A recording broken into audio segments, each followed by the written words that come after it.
ආයුබෝවන් සියලු සමීක්ෂණ වාර්තා අනුව නැවත නැවතත් තහවුරු කළ ශ්‍රී ලංකාවේ අංක 1 ප්‍රවෘත්ති ප්‍රකාශය පැත්තකින් ඇත්ත කියන හිරු රාත්‍රී 9:55 ප්‍රධාන ප්‍රවෘත්ති ප්‍රකාශය සමගින් මම අමිල්නාත් මාසිංහගේ මම රුවනිකා කුමාරදාස මුලින්ම අවධානය දවසේ ප්‍රධාන පුවත් සිරස්තල වෙත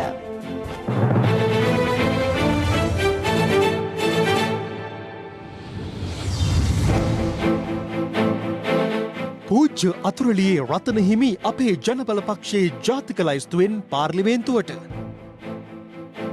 නව මරණ 5ත් සමග සමස්ත කොරෝනා මරණ 165 දක්වා ඉහළට සමස්ත ආසාදිතයන් 36000 පනි ජනපති ගම සමග පිළිසඳර රස කළ රා ගැටලුව දැන් ඔය ප්‍රශ්නේ වගේම ඔබතුමාගේ අදහස මොකද මේකට කරන්න ඕන? අදහස අර මට අපි දෙන්නටම දාන්න නැතුව කෙනෙකුට දැම්මම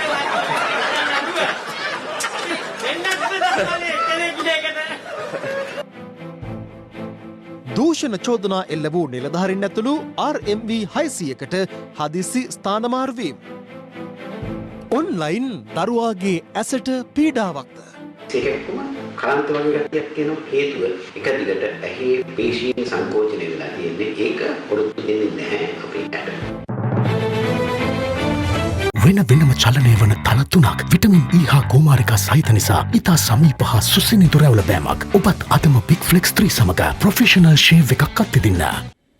ග්‍රාමීය ජනතාවගේ සම්ප්‍රදායික ජීවිතයට බාධා නොවන පරිදි තම රාජකාරී සිදු කරන ලෙස ජනාධිපති ගෝඨාභය රාජපක්ෂ මහතා රජයේ නිලධාරීන්ට උපදෙස් ලබා දුන්නා. ඒ බලංගොඩ ඉබුල්පේ ප්‍රදේශයේ පැවති ගම සමග පිළිසඳරක් වැඩසටහනට එක්වෙමින් දවසේ පුවත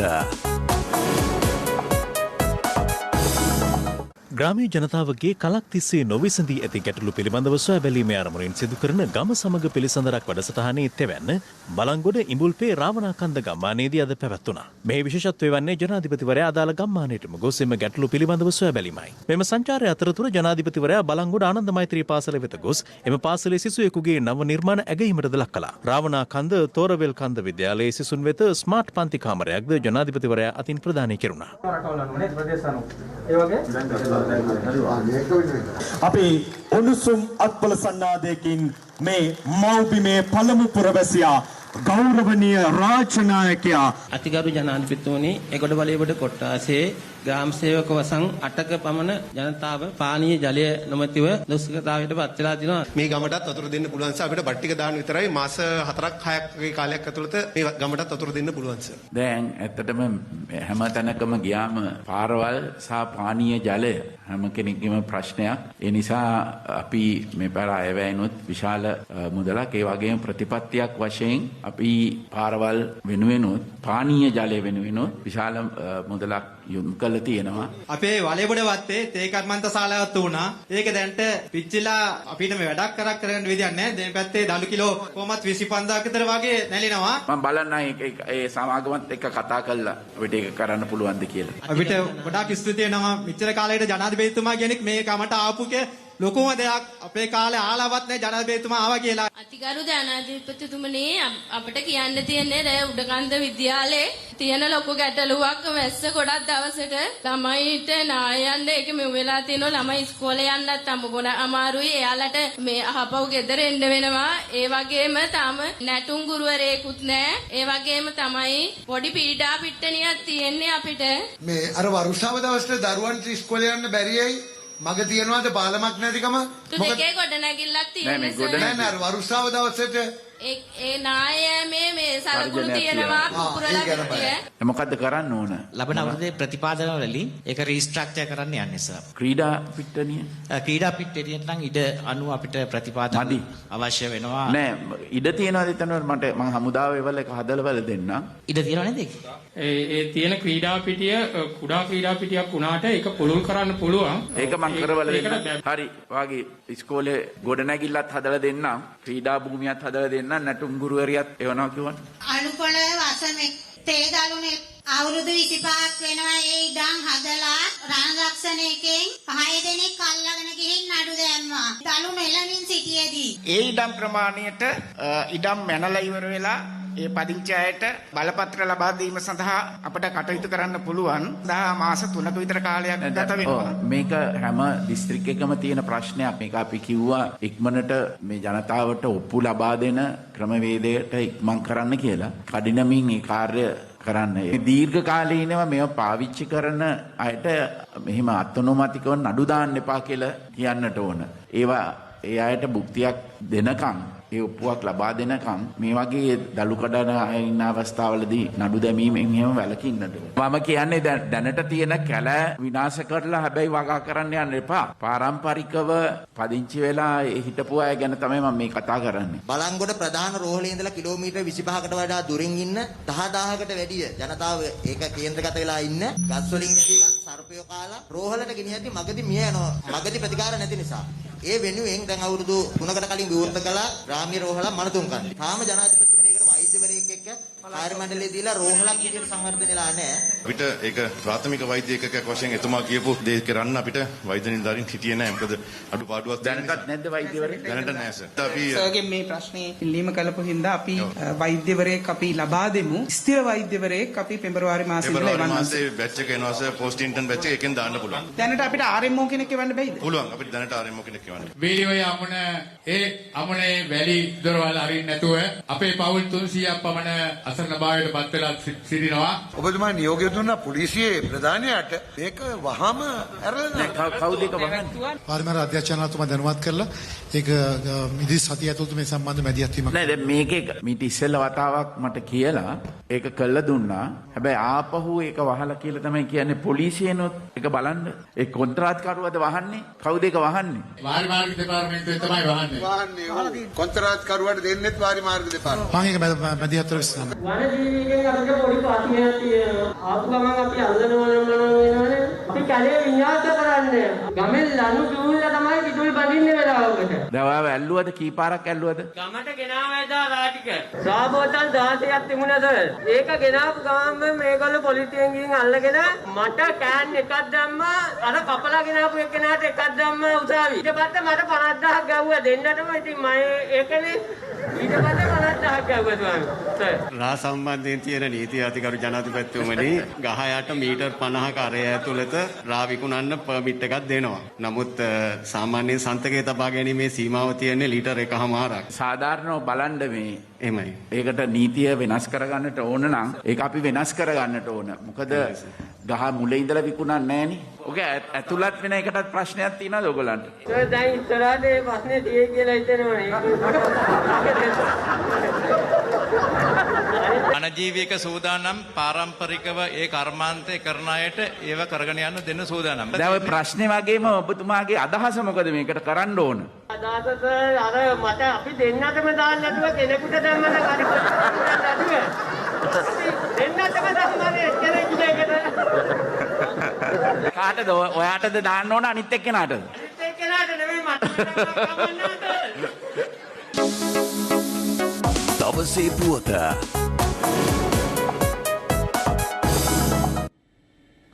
පූජ්‍ය අතුරලියේ රතන හිමි පාර්ලිමේන්තු මන්ත්‍රීවරයෙකු ලෙස තෝරාපත් කරගෙන තිබෙනවා. අති විශේෂ ගැසට් පත්‍රයක් නිකුත් කරමින් මැතිවරණ කොමිෂන් සභාව අද ඒ සම්බන්ධයෙන් දැනුම් දුන්නා.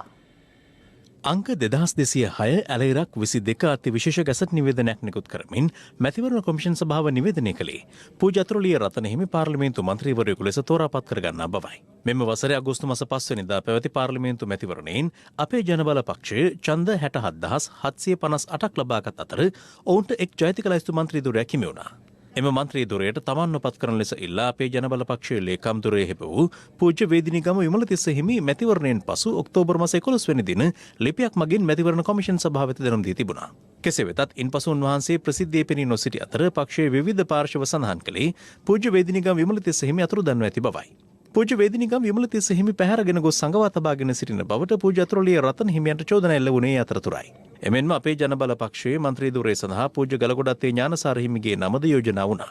එයනුව අපේ ජනබල පක්ෂයට හිමි එකම ජාතික ලයිස්තු මන්ත්‍රී ධුරය පක්ෂ අර්බුදයක් බවට පත් වූ අතර මැතිවරණය අවසන් වී මාස 4කට වැඩි කාලයක් ගත වනතුරු මන්ත්‍රී ධුරය පුරප්පාඩුව පැවතියා.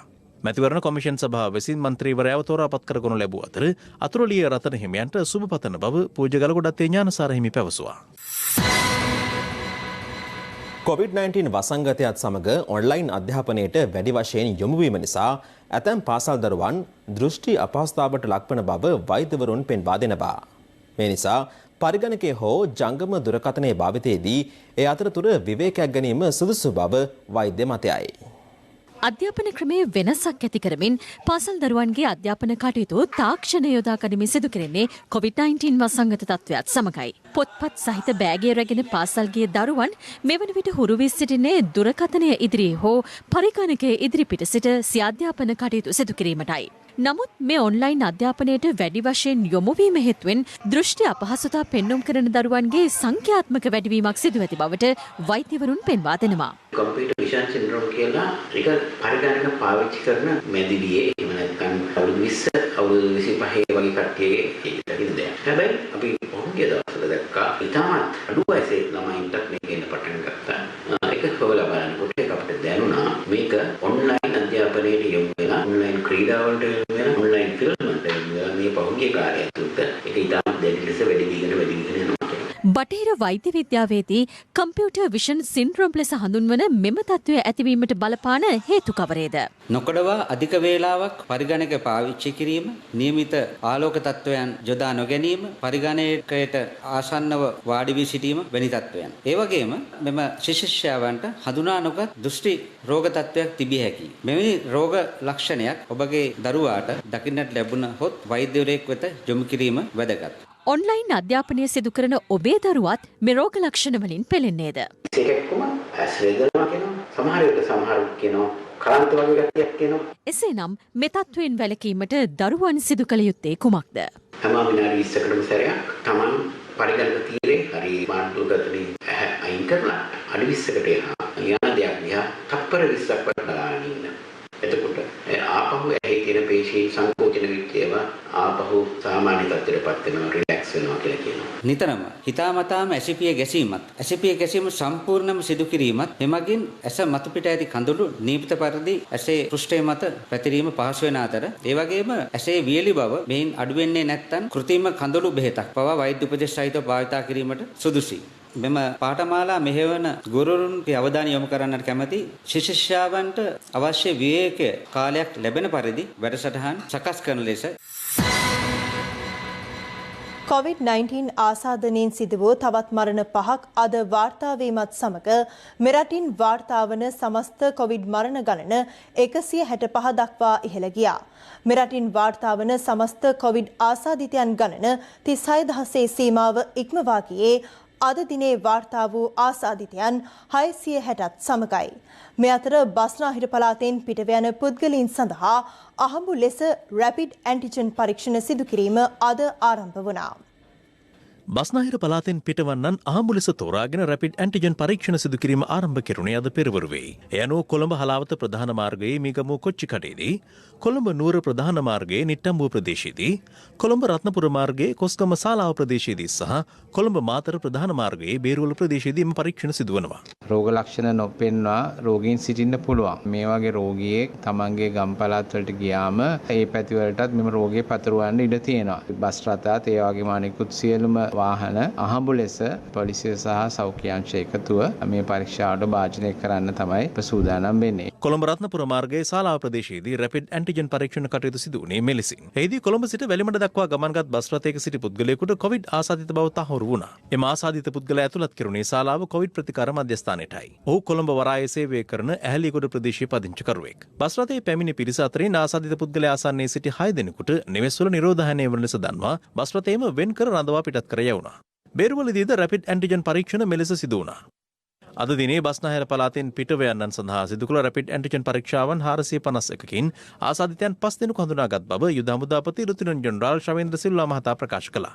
මේ අවස්ථාවේදී බොහෝ අයවලුන්ගේ ප්‍රශ්නයක් තිබෙන්නේ එළඹෙන සතිය සහ ඉදිරි සතිය එකහමාර මේ කාල සීමාවේදී රට තුල සීමාවන් පනවනවද, උදකලාවන් කරනවද, එසේත් නොමැතිනම් නිරෝධායන ඇදිරි නීතිය යොදනවද යන්න මේ අපි කතා කරන මොහොත දක්වා එසේ ආකාරයට නිරෝධායන ඇදිරි නීතිය යෙදවීමටවත් විශේෂයෙන්ම සංචාරන සීමා පැනවීමටත් බලාපොරොත්තුවක් නැහැ. මේතර එළඹෙන සතිය කොවිඩ් ව්‍යාප්තිය සම්බන්ධයෙන් තීරණාත්මක බව සෞඛ්‍ය අංශ පෙන්වා දෙනවා. මීළඟට එළඹෙන සතිය ඉතාමත්ම තීරණාත්මක වෙනවා. වෙනවා. මේ රෝගය සක්‍රියව ව්‍යාප්ත වෙමින් පවතින අවස්ථාවක අපි සැනකෙළි සාද විනෝද ගමන් නිවාඩුව සහ සාපු සවාරි වල යෙදීම COVID-19 රෝගය අපේ රට තුළ කොයි පැත්තටද හැරෙයිද කියන එක මත විශාල වශයෙන් බලපානවා. මෙතර කොවිඩ් ආසාදනයෙන් සිදු තවත් මරණ 5ක් වාර්තා වීමත් සමග මෙරටින් වාර්තා වන සමස්ත මරණ සංඛ්‍යාව 165ක් දක්වා ඉහළ ගියා.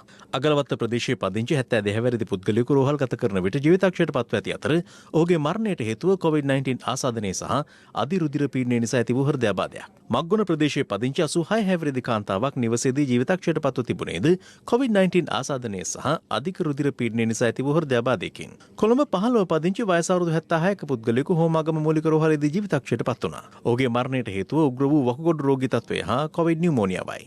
මහරගම පදිංචි අවුරුදු 50ක පුද්ගලයෙක්ද හෝමාගම මූලික රෝහලේදී ජීවිතක්ෂයට පත්ව ඇති අතර කොවිඩ් නියුමෝනියාව ඔහුගේ මරණයට හේතු වනවා. වතුපිටිවල පදිංචි 86 හැවිරිදි පුද්ගලයෙකුද නිවසේදී ජීවිතක්ෂයට පත්ව ඇති අතර ඔහුගේ මරණයට හේතුව COVID-19 ආසාදනය නිසා උග්‍ර වූ වකුගඩු රෝගයයි. මෙතර කොළඹ ඍජු ආරය ළමා රෝහලේ කොවිඩ් ආසාදිතව ප්‍රතිකාර ලැබෙමින් සිටි දින 48ක් වයසති බිරිඳෙකු ජීවිතක්ෂයට පත්ව තිබෙනවා. එම බිරිඳාගේ මරණයට හේතුව වී ඇත්තේ දකුණු පෙනහැල්ලේ පැවති වායු බුබුලක් පුපුරා යාමෙන් සිදු වූ ආසාදනයක්. කෙසේ වෙතත් එම බිරිඳාගේ ආදාහන කටයුතු සෞඛ්‍ය ආරක්ෂිත ක්‍රමවේද යටතේ කොළොන් නව පොදුසාන භූමියේදී සිදු කෙරුණා. එම බිරිඳාගේ පියාටද COVID-19 වෛරසය වැළඳී හලාවත මූලික රෝහලේ ප්‍රතිකාර ලබන අතර සෞඛ්‍ය ආරක්ෂිත ක්‍රමවේද අනුගමනය කරමින් දරුවාගේ පියාද අවසන් කටයුතු සඳහා රැගෙන විත් තිබුණා. අද දිනේ නම කොවිඩ් ආසාදිතයින් 660 දෙනෙකු මෙරටින් වාර්තා වූ අතර ඒ අනුව මෙරට සමස්ත ආසාදිතයන් සංඛ්‍යාව 36047ක් දක්වා ඉහළ ගියා. අද දිනේ පුද්ගලයන් 708 දෙනෙකු පූර්ණ සුවය ලබා ඇති අතර සුවය ලැබූ සමස්ත සංඛ්‍යාව 27061ක්. පෙරේද දවස වෙනකොට රටේ වාර්තා වෙච්ච රෝගීන් 616න් කොළඹ දිස්ත්‍රික්කයේ ඇතුලේ 266ක්. ඒ කියන්නේ දල වශයෙන් 143ක් වාර්තා වෙලා තියෙන කොළඹදී. දැන් මේ සංඛ්‍යාව කලින් තිබුණේ 150ක වගේ ආගේ. යම් අඩුවක් අපි දකින්න. සමස්ත බස්නාහිර පළාතේ 616න් 408ක්. ඒ කියන්නේ 166ක්. ඒතර මේකත් කලින් තිබුණේ 180 මට්ටමේ. ඒ කියන්නේ බස්නාහිර පළාත තුලත් රටේ සමස්ත රෝගීන්ගේ වාර්තා වෙන ප්‍රතිශතය අඩු වෙලා තියෙනවා. බස්නාහිර පළාතේ රටට සාපේක්ෂව අවදානම අඩු වෙනකොට අනිත් පළාත්වල ස්වභාවිකවම අවදානම වැඩි වෙලා තියෙනවා කියන එක තමයි කියවෙන කතන්දරය. බන්ධනාගාරවලින් වාර්තා වන ආසාදිතයන් සංඛ්‍යාව 3298ක් දක්වා ඉහළ ගොස් ඇති අතර ඉන් සුවය ලබා ඇති සංඛ්‍යාව 2268ක්. හැමදාම අපි නත්තලට සියලුම දෙනාට ලබා දුන්නා අමුත්තම් බැලීමට ආහාර ලබා ගැනීමට අවස්ථාව මේ වසරේ ඒක නම් කරන්න බැරි වෙනවා. ඒ වෙනුවට රුපියල් 2000ක මුදලක් බන්ධනාගාර කැන්ටින් වලට බැඳහම අවශ්‍ය කරන්නේ මොකද්ද කියලා දැනුම් දුන්නාම කිරිපිටි බිස්කට් ඒ වගේ දේවල් එම අදාළ සිරසකකරුවන්ට ලබා දෙනවා. මෙතර දෙසැම්බර් 26 වෙනිදා වන විට සංචාරකයන් සඳහා ගුවන්තොටුපළ විවෘත කරන බව සංචාරක අමාත්‍ය ප්‍රසන්න රණතුංග මහතා පවසනවා. අපි දෙසැම්බර් මාසේ 26 වෙනිදා වෙනකොට ගුවන්තොටුපළ සංචාරකයන්ට විවෘත කරන්න හදනවා. ඒක පයිලට් ප්‍රොජෙක්ට් එකක් විදිහට අපි පටන් ගන්නවා. අපි ජනවාරි මාසේ මැද වෙනකොට අපි තීන්දුව අරන් කියනවා සාමාන්‍ය සංචාරකයන්ට රටට එනකොට ක්‍රමවේදයේ වැඩපිළිවෙල හදලා දීලා එන්න පුළුවන් වැඩපිළිවෙල කඩිනමින් සංචාරක ව්‍යාපාරය ආරම්භ කරලා ඒ ජනතාවට ප්‍රතිලාභ ලබා දෙන්න අපි කටයුතු කරනවා. මෙතර පාසල් ඇරඹීමට ඇති හැකියාව පිළිබඳ සෞඛ්‍ය අංශ අදහස් පළ කළා. චූටි දරුවන් අපි ආරක්ෂා කරගන්න ඕන. පොඩි දරුවන් ආගන්තුකයන් විසින් අතපත ගන්න, දරුවන්ව ඉඹින්න, දරුවන් වඩා ගන්න, ආරක්ෂා කරන්න මව පමණක් දරුවගේ කටයුතු වල යෙදෙනවා නම් හොඳයි. මව සහ ස්වාමි පුරුෂයා නම් තමන්ගේ ළඟම සිටින එක පුද්ගලයෙක් පමණක්. මොකද දරුවන් දැක්ක එක පවුලක මවටත් පියාටත් රෝගය තිබුණේ නැහැ. නමුත් පවුලේ හිටපු වෙන සමාජිකයෙකුට රෝගය තිබුණා. අධ්‍යාපන ඇමතුමා සෞඛ්‍ය අමාත්‍යතුමියත් එක්ක සාකච්ඡාවක් පැවැත්තුවා. බස්නාහිර පළාත හැර අනිත් පාසල්වල මදන ජනවාරි මාසයේ අගභාගය වෙනකොට පාසල් ආරම්භ කරන්නට කටයුතු සිදු වෙමින් පවතිනවා. දැනට තියෙන තත්ත්වය අනුව. මෙතර පවතින කොවිඩ් අවදානම සැලකිලට ගනිමින් ගාල් අධ්‍යාපන කලාපයේ පාසල් 29ක් එළඹෙන සඳුදා සිට යලි දින 3ක් වසා දැමීමට තීරණය කළ බව දකුණු පළාත් අධ්‍යාපන ලේකම්වරයා සඳහන් කළා. ඊයේ COVID-19 ආසාදිතයන් 650 දෙනෙකු හඳුනාගත් අතර ඉන් 242 දෙනෙක් කොළඹ දිස්ත්‍රික්කයෙන් වාර්තා වුණා. කොළඹ මහනගර සභා සීමාවෙන් පමණක් වාර්තා වූ ආසාදිතයන් සංඛ්‍යාව 194ක්. ව්‍යසනය පාලනය කරන ගමන් ආර්ථිකය ඒ ආකාරයෙන් හසුරුවාගෙන යෑමට නම් අපේ සහාය, අපේ දායකත්වය, අපේ ආරක්ෂාව ගැන අපි කටයුතු කළ යුතුයි. පුළුවන් තරම් PCR වැඩි කරන්න, ඇන්ටිජන් පරීක්ෂණ වැඩි කරන්න. නමුත් ඒ පරීක්ෂණ වැඩි කරත් ඒකට අවශ්‍ය කරන මානව සම්පත අපි තුල ඒ හිඟයක් තියෙනවා. මොකද අපේ ජනසෞඛ්‍ය දෙපාර්තමේන්තුවේ වෛද්‍යවරු 25 දෙනා ඉන්නේ. PHI වරු 65ක් ඉන්නවා. ඒ වගේම PCR පරීක්ෂණ කරන බොහෝ වෙලාවට හෙදී මුළු ජනසෞඛ්‍ය දෙපාර්තමේන්තුවේ ඉන්නේ 600 ගාණක්. ඊට අමතරව ගම්පහ දිස්ත්‍රික්කයෙන් 126ක්, කළුතර දිස්ත්‍රික්කයෙන් 72ක්, මහනුවර දිස්ත්‍රික්කයෙන් 42ක්, අම්පාර දිස්ත්‍රික්කයෙන් 33ක්, රත්නපුර දිස්ත්‍රික්කයෙන් 28ක් සහ ගාල්ල සහ මාතර යන දිස්ත්‍රික්කවලින් 16 බැගින් ආසාදිතයන් වාර්තා වුණා. කෑගල්ල සහ මොනරාගල යන දිස්ත්‍රික්කවලින් ආසාදිතයන් 14 බැගින් වාර්තා වී තිබෙනවා. මේ අතර දඹුල්ල ආර්ථික මධ්‍යස්ථානයේ වෙළඳසැල් 9ක් ආසාදිතයන් වාර්තා වීමත් සමග වසා දමා තිබෙනවා. මේ වන විට ආර්ථික මධ්‍යස්ථානයෙන් වාර්තා වී ඇති ආසාදිතයන් සංඛ්‍යාව 20ක්. රත්නපුර මහනගර සභා සීමාවෙන් ආසාදිතයන් 16 දෙනෙක් වාර්තා වූ අතර ඉන් 8 දෙනෙකුම කැටම්දොල ප්‍රදේශයේ එකම පවුලේ පුද්ගලයින්. රත්නපුර මහජන පොළ ඉලක්ක කර සිදු කළ හඹු PCR පරීක්ෂාවකදී ආසාදිතයෙකු වාර්තා වීමත් සමග රත්නපුර මහජන පොළ తాවකාලිකව වසා දැමුණා. මේ අතර රත්නපුර ගංගබඩ සීවලී විද්‍යාලය, අල් මකියා මුස්ලිම් විද්‍යාලය, ගොඩිගමුව ධර්මරාජ විද්‍යාලය යන පාසල්ද తాවකාලිකව වසා දැමුණා. ඊට හේතුව වී ඇත්තේ එම පාසල් අවටින් ආසාදිතයන් වැඩි ප්‍රමාණයක් වාර්තා වීමයි. මේ අතර පොළොන්නරුව රාජකීය මධ්‍ය මහා විද්‍යාලයේ 6 සහ 10 ශ්‍රේණිවල ඉගෙනුම ලබන එකම පවුලේ දරුවන් දෙදෙනෙකුට COVID-19 වෛරසය ආසාදනය වී ඇති බව තහවුරු වී තිබෙනවා. ඔවුන්ගේ පියාට COVID-19 වෛරසය ආසාදනය වී ඇති අතර ඒ අනුව සිදු කළ PCR පරීක්ෂණයේදී දරුවන්ට වෛරසය වැළඳී ඇති බව තහවුරු වී ඇත්තේ. ඒ අනුව එම දරුවන් දෙදෙනා ඉගෙනුම ලැබූ පන්ති කාමර දෙක වසා දමා ඔවුන්ගේ ආශ්‍රිතයන් වන සිසුන්ට සහ ගුරුවරුන්ට PCR පරීක්ෂණ සිදු කර තිබෙනවා. මේ අතර මහරගම අපේක්ෂා රෝහලෙන් මේ වන විට ආසාදිතයන් 33 දෙනෙක් වාර්තා වී තිබෙනවා. මහරගම පිළිකා රෝහලේ අද උදේ 6 වෙනකොට 33යි ඔක්කොම රෝගීන් වාර්තා වෙලා තියෙන්නේ. ඒනුත් මේ රෝහලේදී නෙමේ රෝහලින් යම් පරීක්ෂණ සඳහා ගියේ සහ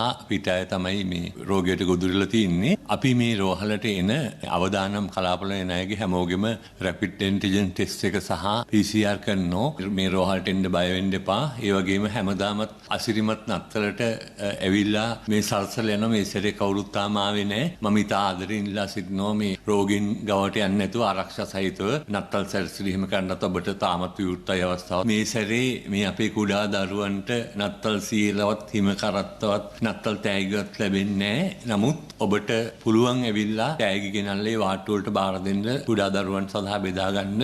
මොකද මේ ළමයින්ට නත්තල් වගේ අසිරිමත් ජාතික උත්සවයක් මේ කොරෝනා වසංගතය නිසා නැති වෙන්න නරකයි. මේ අතර කරාපිටිය ශික්ෂණ රෝහලේ පිළිකායක කේන්ද්‍ර ආසාදිතයන් 90 දෙනෙක් වාර්තා වී ඇති අතර ඒ සමග මේ ඒකකයේ සඳහා රෝගීන් ඇතුළත් කිරීම తాවකාලිකව නවතා දමා තිබෙනවා. රෝගියෙකුගේ උපස්ථානයේ සඳහා පැමිණි කාන්තාවකට COVID-19 වෛරසය වැළඳී ඇති බව මීට පෙර අනාවරණය වී තිබුණා. මේ අතර සංචාරක බංගලාවක් විවෘත කිරීම සඳහා සහභාගී වූ නීතිපති දප්පුල දිලිවේරා මහතා ඇතුළු සියලුම නිලධාරීන්ට PCR පරීක්ෂණ සිදු කර තිබෙනවා. එම පරීක්ෂණ ප්‍රතිඵල අනුව නීතිපතිවරයා ඇතුළු කිසිවෙකුට COVID-19 වෛරසය ආසාදනය වී නොමැති බව තහවුරු වී ඇතැයි නීතිපතිවරයාගේ සම්බන්ධීකරණ නිලධාරණී රජයේ අධිනීතිඥ නිෂා රාජරත්න මෙනවිය සඳහන් කළේ. මේ අතර තමන් COVID-19 වෛරසය සඳහා දේශීය ඖෂධයක් නිෂ්පාදනය කළ බව අනුරාධපුර විලච්චිය ප්‍රදේශයේ පදිංචි ආයුර්වේද වෛද්‍ය රංජිත් ප්‍රේමකුමාර මහතා පවසනවා. මම මේ කොරෝනාව ලංකාවට එන්නත් පෙර මේ පුස්කොළ පොතෙන් බලලා තමයි කිව්වේ මල් ළඟ බෙහෙත් තියෙනවා කියලා. ඒ නමුත් කවුරුවත් මේ වෙනකම් මට අවස්ථාව ලබා දුන්නේ නැහැ. මම කියන්නේ දැනට මා කියාපු බෙහෙතට පැණියක් දාලා කවුරු හරි හෝ උකුස්සෙක් ගැහුවා වාගේ ඉදිරියට ගිහින් තියෙන බව මට තේරෙනවා.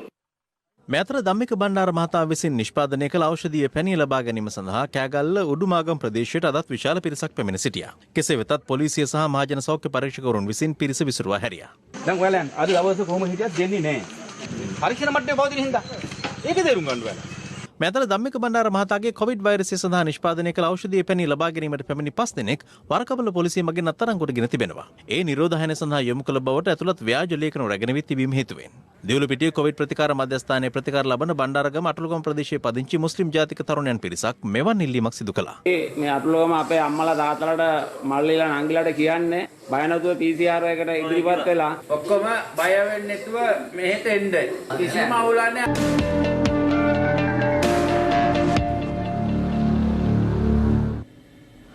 මෝටර් රථ දෙපාර්තමේන්තුවේ නාරාහෙම්පිට කාර්යාලයේ නිලධාරීන් පිරිසක් ලබන වසර ආරම්භයේ සිට අධීර කිහිපයක් යටතේ ස්ථාන මාරු කිරීමට පියවර ගන්නා බව රාජ්‍ය අමාත්‍ය දිලුම් අමුණුගම් මහතා සඳහන් කළා. කෙසේ වෙතත් මෙම ස්ථාන මාරුවීම් සම්බන්ධයෙන් සැලවීමත් සමග මෝටර් රථ ප්‍රවාහන දෙපාර්තමේන්තුවේ අද උණුසුම් තත්ත්වයක් ඇතිබුණා. අල්ලා සම්බන්ධයෙන් ජනතාවගෙන් ලැබුණු පැමිණිලි සැලකිල්ලට ගනිමින් මෝටර් රථ ප්‍රවාහන දෙපාර්තමේන්තුවේ නිලධාරීන් 600කට ජනවාරි 1 වෙනිදා සිට බලපැවැත්වෙන පරිදි ස්ථාන මාරුවීම් ලබා දෙන බවට වාර්තා වීමත් සමග මෝටර් රථ ප්‍රවාහන දෙපාර්තමේන්තුවේ නිලධාරීන් පිරිසක් ඊට විරෝධය පළ කළා. පසුව ඔවුන් රාජකාරීවලින් ඉවත් වීමත් සමග එම දෙපාර්තමේන්තුවෙන් සේවාවන් ලබා ගැනීමට පැමිණි ජනතාව දැඩි අපහසුතාවකට පත් වුණා. අන්දාපුරේ නම් ආවේ. ජනවාරි මාසේ 9 වෙනිදා ඩේට් එකක් දුන්නා. කොළමාරේ ඉඳන් ඉන්නවා. ඉලාරි පහක් කියලා. මේ කොරෝනා එකට වැඩි වසංගතයක් මෙතන වෙලා තියෙන්නේ. මේ උන්ලා මාරු කරනවා. කලින් මුදලට වැඩ කරන්න ඔක්කොම. සතියක් තිස්සේ ඉන්නේ මෙතෙන්ට. අපේ පොතේ වාසගම වෙනස් කරලා තියෙන මෝටර් දෙපාර්තමේන්තුවේ වැරද්දක් කරලා තියෙනවා. මුං එලවන්න ඕන. මුං එල හොරු ටික. අම්බ හොරු ටිකක් ඉන්නේ. මේ ෆයිල් එක මේ ෆයිල් එක එතනින් යන්න එතනින් දාස් ගණන් විතර කරන්න ඕන. දැන් අපි රස්තියාදු කරනවා මෙතන හැමදාම මෙංගල වුරුදක් කරන්නේ මෙංගල. දැන් මම පොතේ දීලා අලුත් දෙයක් විතර එනවා. ආයතනයේ සේවකයන් සේවාවලින් ඉවත් වී විරෝධතාව ආරම්භ කිරීමත් සමග මෝටර රථ ප්‍රවාහන දෙපාර්තමේන්තුව ඉදිරිපිටට දැඩි පොලිස් ආරක්ෂාවක් යොදවා තිබුණේ මෙලෙසින්. පසුව පොලිසියේ ඉහළ නිලධාරීන් පිරිසක්ද මෝටර රථ ප්‍රවාහන දෙපාර්තමේන්තුවට පැමිණි අතර එහිදී සිදු කළ සාකච්ඡාවකින් අනතුරුව පිරිස විසිර ගියා. ඒ අනුව සේවකයින් නැවත එහි සේවාවන් ආරම්භ කළා. මම හිතන්නේ මේ නොසන්සුන්තාවෙත් ඇති වෙලා තියෙන්නේ යම් පුවතක් සඳහන් කරනකොට සියලුම නිලධාරීන් දූෂිත නිලධාරීන් කියන එක සඳහන් වෙලා තියෙනවා කියලා තමයි කියන්නේ. මම එහෙම කියන්නේ නැහැ. නමුත් බහුතරයක් නිලධාරීන් දූෂිත නිලධාරීන්. ඒ නිසා මේ ප්‍රමාණය අපි ඉදිරියේදී මාරු කරනවා. ඒ වගේම මේ අය විතරක් මාරු කරුවොත් මේ අයට ගිහිල්ලා අලුත් රාජකාරී ස්ථානයේ වැඩ කරන්න ප්‍රශ්නයක් වෙනවා. මොකද දූෂිත නිසා ඉවත් කෙරුවයි කියන චෝදනාව එනවා. මේ අය ඇතුළුව වාර්ෂික ස්ථාන මාරු ලැබිය යුතු අය සහ ස්ථාන මාරු ඉල්ලලා තියෙන අය මෙන්න මේ සියල්ල ඇතුළත්ව යම් ස්ථාන මාරු ප්‍රමාණයක් අපි ඉදිරියේදී ක්‍රියාත්මක කරනවා. මේ ආයතනයේ ජනාධිපතිතුමාගේ අවධානයට ලක් වෙච්ච ආයතනයක්. අවුරුද්දක කාලයක් මේ දෙපාර්තමේන්තුවේ කටයුතු පිළිබඳව අපි නිරීක්ෂණය කෙරුවා. ඒ වගේම බුද්ධි අංශ නිලධාරීන් යොදවලා යම් තොරතුරු අපි ලබාගෙන තියෙනවා. නමුත් අදටත් අහිංසක ජනතාවගෙන් මුදල් ගසා කරන ව්‍යාපෘතිය අදටත් ක්‍රියාත්මක වෙනවා. ඒක 100%ක් නතර වෙලා නැහැ. මට ඒක පිළිගන්න වෙනවා. නැහැ කියන්න බෑ. ඒවා උද්ඝෝෂණය කෙරුවයි කියලා අපි නතර කරන්න බලාපොරොත්තු වෙන්නේ නැහැ. මෑතර කොළඹ විජේරාම මාවතේ පිහිටි ඉදිකිරීම් සංවර්ධන කර්මාන්ත අධිකාරියේ සභාපති මහාචාර්ය සොහාන් විජේසේකර ඉවත් කරන ලෙසට බල කරමින් ඒ සේවකයන් අද විරෝධතාවක නිරත වුණා. එයා මොකද්ද කරන්නේ? ටෙලිෆෝන් කෝල් වල ලියුම් ගහන එක විතරයි. ඒතර මෙයා ආයතන කරපු සේවයකුත් නෑ. සේවකයන්ගේ ගැටලුවට කවදාවත් විසඳුමක් දුන්නේ නෑ. මේ සභාපතිතුමා අපේ ආයතනයේ සියලු සේවකයන්ගේ මානසික පීඩනයකට ලක් කරලා තියෙනවා. ඒ සේවකයන් සභාපතිවරයාගේ කාර්යාලයේ වටලමින් ඔහුට විරෝධය පළ කළේ මෙලෙසින්. බුදුන් කරුණාකරන ආයතනයේ පිටත් වෙලා යන්න.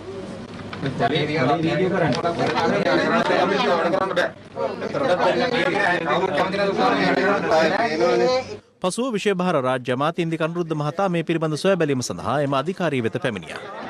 පසුව සිදු කළ සාකච්ඡාවේදී සති දෙකක් තුළ මේ සම්බන්ධයෙන් ඉදිරි ක්‍රියාමාර්ග ගන්නා බවට අමාත්‍යවරයා දැනුම් දීමත් සමග පිරිස විසිර ගියා. මට දෙන්න සභාපතිතුමා මෙතෙන්ට ඇවිල්ලා හොරකම් කරපු එකේ විස්තරයක් දෙන්න. මේ එකක් EM1 එකක් බයිපාස් කරලා ගිය එකක්. මේ එකක් විතරයි. මේ අපිට හම්බෙච්ච එකක් විතරයි. මේ වගේ කීයක් ගිහිල්ලා තියෙනවද කියලා අමතුතුමා අපි දන්නේ නැහැ. ඔයගොල්ලෝ උස්සගනාවද කියන්නේ අපි හොයලා බලන්නේ නැතුව සජිත් ප්‍රේමදාස මේකේ ඇමතිවරයා විදියට ඉන්න කාලේ ලක්ෂ 2.5 ගානේ කොන්ත්‍රාත්කාරයෙක්ගෙන් අරගෙන සල්ලි එකතු කරපුවා. කිසිම කෙනෙක් ගෙනාවේ. මේ ආණ්ඩුව ඇවිල්ලා අවුරුද්දක්. ඒ අවුරුද්දේ එක රුපියලක් කොන්ත්‍රාත්කාරයෙන් ගත්තද කියලා ඕන කෙනෙක් අත උස්සලා කියන්න. මහත්තුරු කියලා මම කතා කරන්න ඕනලා කියලා කතා කරන්නේ. මම ඉල්ලන්නේ එක දෙයක්. ප්‍රශ්න තියෙනවා විසඳ ගන්න පුළුවන්. ඔයාලට ප්‍රශ්න තියෙනවා කියලා ඉදිරිපත් කරපු ප්‍රශ්න මේවා නෙමෙයි. මේ මහාචාර්යවරයෙක් මේ ආයතනයට පත් කරලා තියෙන්නේ මේ රටේ මේ තියෙන ප්‍රශ්නෙට විසඳුමකට. ඉදිකිරීම් ශේෂ්ත්‍රේ. වැඩ කරන්න ඕමනාව තියාගෙන වෙන වෙන දේවල් කරන්න එපා. මම බලපු හැමතැනම ඔයගොල්ලෝ අසාර්ථකයි. තරහ වෙන්න එපා කිව්වා. දැන් ඕගොල්ලන්ගේ ඩියුටි වලට යන්න පිටින් ආපු අය ඒ තැන් වලට යන්න පිටින් ආපු අය ඕගොල්ලෝ ඒ අවශ්‍ය මේම එක අරන් නෑ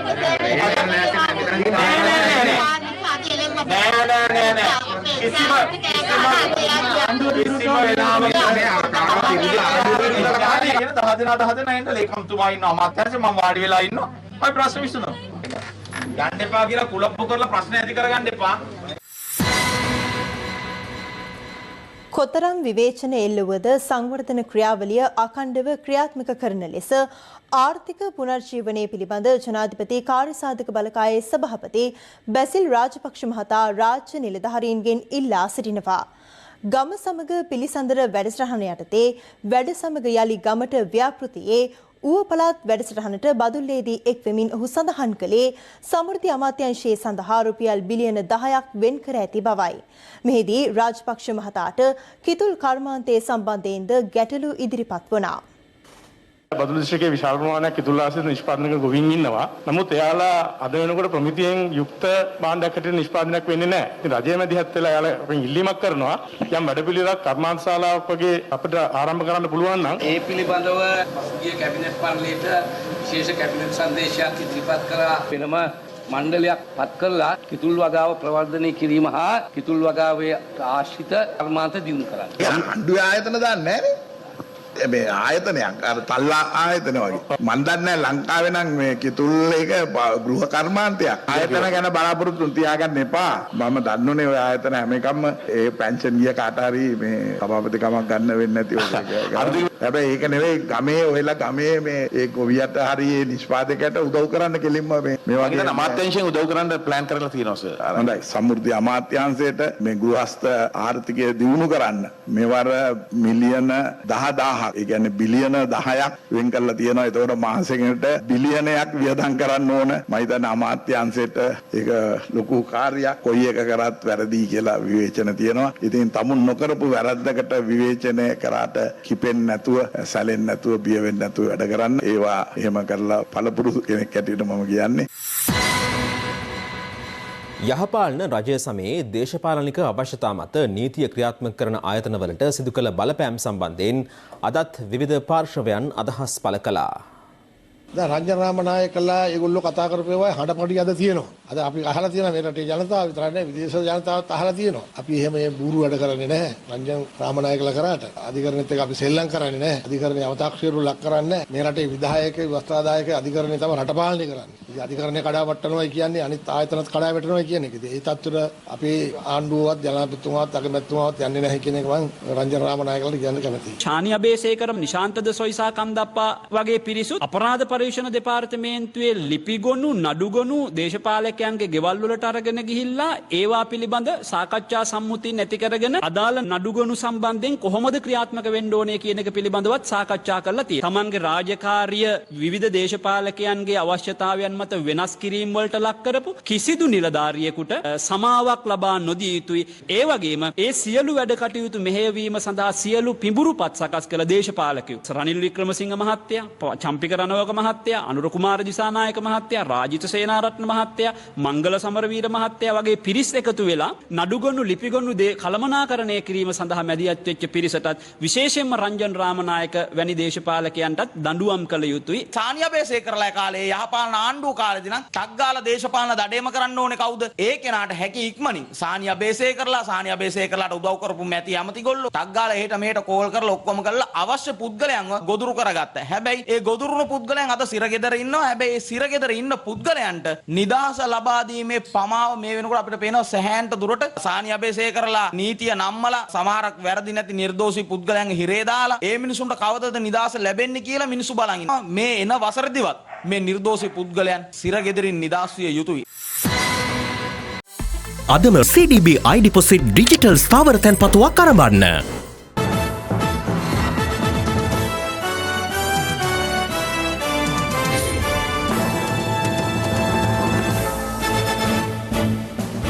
සේනා දළබුවා මර්ධනය සඳහා ඇමරිකාවෙන් ආනයනය කළ වෛරසය අත්හදා බැලීමට අනුරාධපුර නොච්චියාගම තුරුවිල ප්‍රදේශයේ බඩහිරුගු වගාවක් යොදාගෙන තිබෙනවා. කෘෂිකර්ම අධ්‍යක්ෂ ජනරාල් ආචාර්ය WMW වීරකෝන් මහතා සඳහන් කළේ මෙම වෛරසය යොදාගනු ලැබුවේ කෘමිනාශක ද්‍රව්‍ය භාවිතය අවම කිරීමේ අරමුණින් බවයි. දින කිහිපයක පටන් යලි ව්‍යාප්ත වෙමින් තිබෙන සේනා දළඹු උදුර හේතුවෙන් අම්පාර මොනරාගල සහ අනුරාධපුර යන ප්‍රදේශවල ගොවීන්ට දැනට වැඩි බලපෑමක් එල්ල වී ඇති බව කෘෂිකර්ම අධ්‍යක්ෂ ජනරාල් ආචාර්ය WMW වීරකෝන් මහතා සඳහන් කළා. අප කළ විමසීමකදී ඔහු වැඩිදුරටත් සඳහන් කළේ බඩේරුඟු වගාව දිවයින පුරා ප්‍රදේශ රැසක හෙක්ටාර ලක්ෂයක් පමණ වගා කර තිබුණද සේනා දළඹු උදුර හේතුවෙන් හානියටපත් වගාවන් ප්‍රමාණය තවමත් ගණනය කර නොමැති බවයි. මේ අතර යලි ව්‍යාප්ත වෙමින් සිටින මෙම දළඹුවන් මේ වන විට තවත් ප්‍රදේශ කිහිපයකම පැතිර තිබුණේ මෙලෙසින්. දියවල දාන්න විතරයි අපිට වෙලා තියෙන්නේ. ළමයි දෙන්නයි තාත්තයි හරියට මහන්සි වුණා. ඉතිරට කියවල් නේ දෙන්න ගොවිතැන් කරන්නේ ළමයි දෙන්නත්. ජීවත් වෙන්නේ හරි අමාරුවෙන් හරි දුක් විඳලා මේවා ඉතින් ඉහළ බලධාරීන්ට කිව්වට යන්නේ කෘෂිකර්ම දෙපාර්තමේන්තුවෙන් කවුරුත් ආවේ නැහැ. බඩේරුඟු වලට හානි කරන සේනා දළඹුවාගෙන් කහ වගාවටද බලපෑම් ඇති විය හැකි බව අපනයන කෘෂිකර්ම අධ්‍යක්ෂ ජනරාල් ආචාර්ය AP හීන්කෙන්ද මහතා පවසනවා. දැන් අපි බලාපොරොත්තු වෙනවා විශේෂයෙන් කාහිගත් ඒ නිසා මේ අස්වැන්න ගැන. එතකොට මේ අවස්ථාවේදී මේ වගාවට හානි වුණොත් එහෙම අපිට ඒ ඉල්ලුම සපුරාරන්න බෑ. ඒ නිසා අවධානය යොමු කරලා තියෙනවා විශේෂයෙන් කහ වෙන සහ ඉඟුරු වෙන ප්‍රදේශවල මේ කෘමීන්ගේ කීට අවස්ථා හෝ පිටතර හෝ ඒ පිළිබඳ පූර්ණ අවධානයෙන් ඉන්න කියලා. මේ අතර සේනා උදර පැතිර ගිය මොනරාගල සියඹලාණ්ඩුව 6 කනුව නැව්ගල ප්‍රදේශයේ හෙක්ටාර 33000ක පමණ බඩේරුඟු වගාවක් රාජ්‍ය අමාත්‍ය ශෂේන්ද්‍ර රාජපක්ෂ මහතාගේ නිරීක්ෂණයට ලක් වුණා. වගාව අතහැරලා යන්න එපා. අපි වෙළඳ පොළට මේකට අවශ්‍ය වෛරසය අපි නිකුත් කරනවා. මේ අතර දළඹුවා මර්ධනය සඳහා ආනයනය කළ වෛරසය අත්හදා බැලීම සඳහා අනුරාධපුර නොච්චියාගම තුරුවිල ප්‍රදේශයේ අක්කර 5ක බඩේරුඟු වගාවක් යොදාගෙන තිබුණා. මේ ලංකාවේ ප්‍රථම වතාව තමයි අද මේක අත්හදා බලන්නේ. සේනා දළඹුවාට මර්ධනය කිරීම සඳහා වෛරස් එකක් විදිහට තමයි මේක ඌට ආසාදනය වෙලා වූ දවස් 2-3ක් ඇතුළත මේ යාමක් තමයි මේකද වෙන්නේ. මේක දැන්ට සීමා සහිත ප්‍රමාණයක් තමයි ලංකාවට ගෙනල්ලා තියෙන්නේ. ඉදිරියේදී මේක මම හිතන්නේ සාමාන්‍ය පලිබෝධනාශයක් විදිහට ගොවි මහතුන් ලබා ගන්න හැකියාව තියෙවි. මේක ගහෙන් ගහට සේනා දළඹුවන්ට වදින විදිහට තමයි ගහන්න කියලා අපි නිර්දේශ කරන්නේ. මේතර පලාගල දඹුලු හල්මිල්ලෑව හබරත්තාවල ප්‍රදේශයේ හඳුනා නොගත් තවත් දළඹු විශේෂයක් පැතිර යාම හේතුවෙන් ජනතාව දැඩි අසීරුතාවට පත්ව සිටිනවා. සට ගාලා නිකන් ගල් වැටෙනවා වගේ ඇහුණා. බලනකොට මේ සත්තු පොකුරු පිටින් එක තැන් එලා ඉන්නවා. ඔවුන් පෙන්වා දෙන්නේ දිවා රාත්‍රී දෙකෙහිම මෙම දළඹු විශේෂයේ පත්‍ර ආහාරයට ගනිමින් සියලු වර්ගයේ ශාක විනාශ කරන බවයි. බදුල්ල මහනගර සභාවේ අයවැය පරාජයට පත්වීමත් සමග උද්ගත වූ තත්ත්වයේ සම්බන්ධයෙන් ඌව පළාත් ආණ්ඩුකාර AJM මුසම්මිල් මහතා නිකුත් කළ පළාත් පාලන අති විශේෂ ගැසට් නිවේදනය තාවකාලිකව අත්හිටුවමින් බදුල්ල මහාධිකරණයේ ලබා දුන් නියෝගය අද තවදුරටත් දීර්ඝ කෙරුණා. ඊට අදාළ නඩුව කැඳ වූ අවස්ථාවේදී බදුල්ල මහනගර සභාවේ අයවැය යෝජනාව තුන්වන වරටත් වැඩි ඡන්ද 9කින් පසුගියදා පරාජයට පත් වුණා. ඒ ශ්‍රී ලංකා නිදහස් පක්ෂයේ නියෝජනය කරන මන්ත්‍රීවරුන් 5 දෙනා ශ්‍රී ලංකා පොදුජන පෙරමුණ විසින් ඉදිරිපත් කළ අයවැය යෝජනාවට විපක්ෂව ඡන්දය ප්‍රකාශ කිරීමත් සමගයි. ඒ සමග ඌව පළාත් ආණ්ඩුකාර AJM මුසම්මිල් මහතා අතිවිශේෂ ගැසට් නිවේදනයක් නිකුත් කරමින් සඳහන් කළේ සංශෝධන සහිතව හෝ නැවත සලකා බැලීමට එම අයවැයම නැවත ඉදිරිපත් කළ යුතු බවයි. එම අවස්ථාවත් පරාජයට පත් වූහොත් නගරාධිපතිවරයා සිය දුරෙන් ඉල්ලා අසූ ලෙස සලකන බවත් එහි සඳහන්. මෙම ගැසට් නිවේදනයට එරෙහිව එක්සත් ජාතික පක්ෂ නාගරික මන්ත්‍රී රවි සුරේෂ් මහතා බදුල්ල මහාධිකරණයේ නඩුවක් ගොනු කළා. පසුගියදා එය විභාගයටගත් මහාධිකරණ විනිසුරුවරයා නියෝග කළේ අදාළ ගැසට් නිවේදනය තාවකාලිකව අත්හිටුවන ලෙසයි. නැවත මෙම නඩුව අද කැඳ වූ අවස්ථාවේ එය ලබන 25 වනදා දක්වා කල්තැවීමට මහාධිකරණ විනිසුරුවරයා නියෝග කළා. එතෙක් අදාළ ගැසට් නිවේදනය තාවකාලිකව අත්හිටුවීමට ලබා දුන් නියෝගයත් දීර්ඝ කෙරුණා. කෙසේ වෙතත් විපක්ෂයේ නාගරික මන්ත්‍රීවරුන් චෝදනා කරන්නේ මෙම නඩුව මුල් කර ගනිමින් නගරාධිපතිවරයා අයවැය ඉදිරිපත් කිරීම මගහරිමින් සිටින බවටයි. නගරාධිපතිවරයා අත්තරෝමාතික ලෙස මෙම අයවැය ඉදිරිපත් කිරීම දවසින් දවස කල්දාගෙන යනවා. ඒ නිසා අපි විශ්වාස කරනවා විශාල අර්බුදයකට බදුල්ල නගරය පත්වෙමින් සිටිනවා ඉතාමත් ටිකෙන් ටික. බදුල්ල මහනගර සභාවේ බලය හිමි වැත්තේ ශ්‍රී ලංකා පොදුජන පෙරමුණටයි. එම පෙරමුණේ මන්ත්‍රීවරුන් 8 දෙනෙකු සහ ශ්‍රී ලංකා නිදහස් පක්ෂයේ මන්ත්‍රීවරුන් 5 දෙනෙකුගෙන් එය සමන්විතයි. එක්සත් ජාතික පක්ෂයේ මන්ත්‍රීවරුන් 9 දෙනෙකු සහ ජනතා විමුක්ති පෙරමුණේ මන්ත්‍රීවරුන් 3 දෙනෙකු එහි විපක්ෂයේ කාර්යභාරය සපුරනවා. දවස් 30ක්ම අන්ලිමිටඩ් Netflix බලන්න. අන්ලිමිටඩ් data pack එකක් මුළු පවුලටම අන්ලිමිටඩ් ෆන් එකක් අරගන්න. අදම ඇක්ටිව් කරගන්න.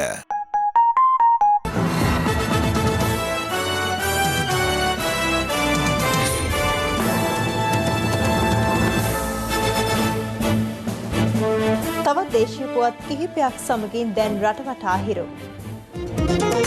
රටවටා හිරු. COVID-19 ව්‍යාප්තියත් සමග දුෂ්කරතා රැසකට මුහුණ පා සිටින අපේම ජනතාවගේ සුවසහනය වෙනුවෙන් ක්‍රියාත්මක රට වෙනුවෙන් හිරු සහන යාත්‍රා ක්‍රියාන්විත යටතේ ශ්‍රී ලංකා රතුකුරුස සමාජය හා එක්ව මාතලේ දිස්ත්‍රික් සෞඛ්‍ය වෛද්‍ය නිලධාරී කාර්යාලය වෙත මුව ආවරණ සහ ආරක්ෂිත ඇඳුම් කට්ටල බෙදා දීමක් අද සිදු කෙරුණා. සමස්ත ලංකා ගුරු අධ්‍යාපනඥ සේවා නිලධාරීන්ගේ වෘත්තීය සංගමය කළුතරදී ප්‍රවෘත්ති සාකච්ඡාවක් පැවැත්වුවා. මේ ගුරු විශ්වවිද්‍යාලය ඇති කිරීම සම්බන්ධයෙන් මේ වෙන විටත් තවත් බාධාකාරී තත්ත්වයන් උද්ගත වෙලා තියෙනවා. ඒ තමයි ජාතික අධ්‍යාපන ආයතනයේ සහ සමහර නිලධාරීන් එකතු වෙලා 2017 යහපාලන රජය විසින් ගෙනාපු ප්‍රතිපත්ති ක්‍රියාත්මක කරන්න හදන දේශීය හා විදේශීය අවශ්‍යතාවයන් සම්පූර්ණ කරන උපාධි පාඨමාලා විශ්වවිද්‍යාල ප්‍රතිපාදන කමිෂන් යටතේ ලබා දෙන්න කියන එක තමයි අපේ ඉල්ලීම. කන්තලේ සූරියපුර ජනරංජන වැව ආසන්නයේදී අනතුරට ලක් වූ PT6 වර්ගයේ ගුවන් යානයේ නියමු පුහුණු වන කැඩට් නිලධාරී ශාලින්ද අමරකෝන් මහතාගේ දේහය පිළිබඳ අවසන් කටයුතු රුවන්වැල්ල මාපිටිගම ප්‍රදේශයේ පිහිටි ඔවුන්ගේ පවුලේ සුසාන භූමියේදී අද පස්වරුවේ සිදු කෙරුණා. කළුතර නගර සභාවේ මෙවර අයවැය පක්ෂ විපක්ෂ මන්ත්‍රීවරුන්ගේ සහයෝගයෙන් සම්මතවද ආණ්ඩු පක්ෂයේ කොටසකගේ මතගැටුමක් හේතුවෙන් උණුසුම් තත්ත්වයක් හටගත්තා.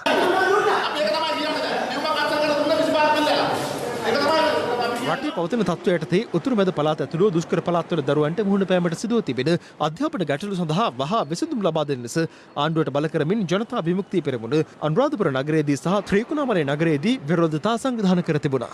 යාපනයේ කංකසන්තුරේ වරාය සංවර්ධනය කිරීමේ සැලැස්ම යටතේ එම වරාය පුළුල් කිරීමට නියමිත අතර රාජ්‍ය අමාත්‍ය ජයන්ත සමරවීර මහතා අද එහි නිරීක්ෂණ චාරිකාවක නිරත වුණා. රටවටා හිරු. අලුත්ම ලොකු සයිස් ටීවී එකක් ගන්න. ලොකු හුවමාරුවට්ටම් හිමි කරගන්න. සිංහ වෙතින්ම පමණයි. ඒ සමගින් අදට ඔබෙන් සමුගන්නවා. පැත්ත නොගත් ඇති දැනගැනීමේ අයිතිය තවදුරටත් තහවුරු කරගන්න ත්‍රේදිස්වන පරිදි ඔබගේ ජංගම දුරකථන ජාලයට අනුව හිරු SMS ප්‍රවෘත්ති සේවාව සක්‍රිය කරගන්න. යලිත් හමුවෙමු හෙට මධ්‍යහන 11:55 ප්‍රවෘත්ති ප්‍රකාශයෙන්. සුබ රාත්‍රියක්.